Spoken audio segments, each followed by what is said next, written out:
दोस्तों, खूबसूरत कहानियां में आपका स्वागत है। आज की कहानी है भूतिया हवेली की रहस्यमय रातें। प्रेम, सीमा और आदित्य तीनों दोस्त एक गर्मी की छुट्टियों में एक छोटे से गांव में गए। गांव के पास एक भूतिया हवेली थी, जिसके बारे में गांव वाले डर के मारे बातें करते थे।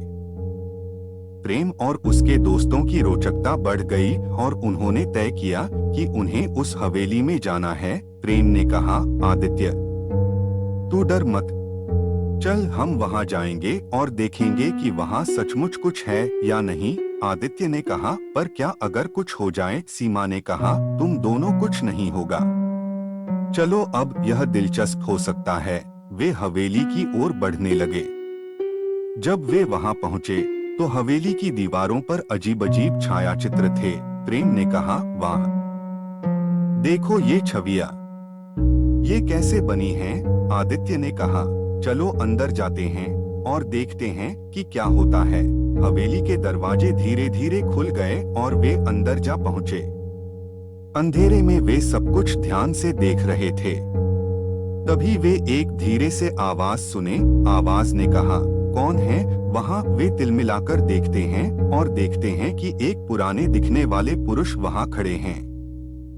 पुरुष ने कहा, क्या तुम गांव वाले हो? प्रेम ने कहा, हाँ, हम यहाँ आने के लिए आए हैं। हम जानना चाहते थे कि क्या यहाँ कुछ खास है। पुरुष ने कहा, हमारे यहाँ तो रोज रात को अजीब घटनाएं होती हैं। सीमा ने कहा, कैसी घटनाएं? पुरुष, आवाजें सुनाई देती हैं, छायाएं दिखती हैं, और जब हम छत पर देखते हैं तो कुछ दिखाई नहीं देता।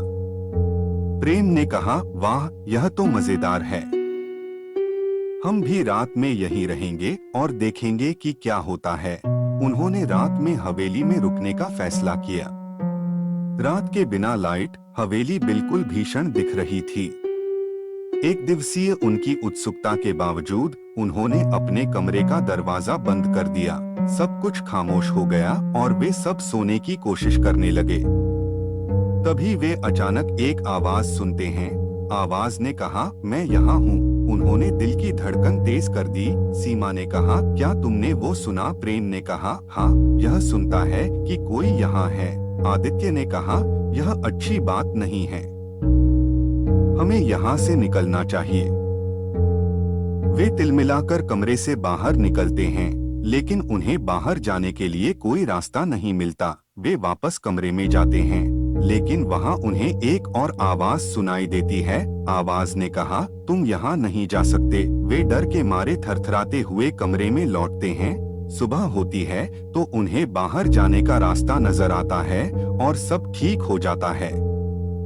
प्रेम ने कहा, यह गांव वालों की डरावनी कहानियों का असर है। सीमा ने कहा, हाँ, हम तो बिल्कुल डर गए थे। आदित्य ने कहा, लेकिन यह हमारे लिए एक यादगार अनुभव रहेगा। इस तरह से तीनों दोस्त गांव में वाकई अद्भुत रहस्यों के साथ एक यादगार छुट्टी गुजारते हैं।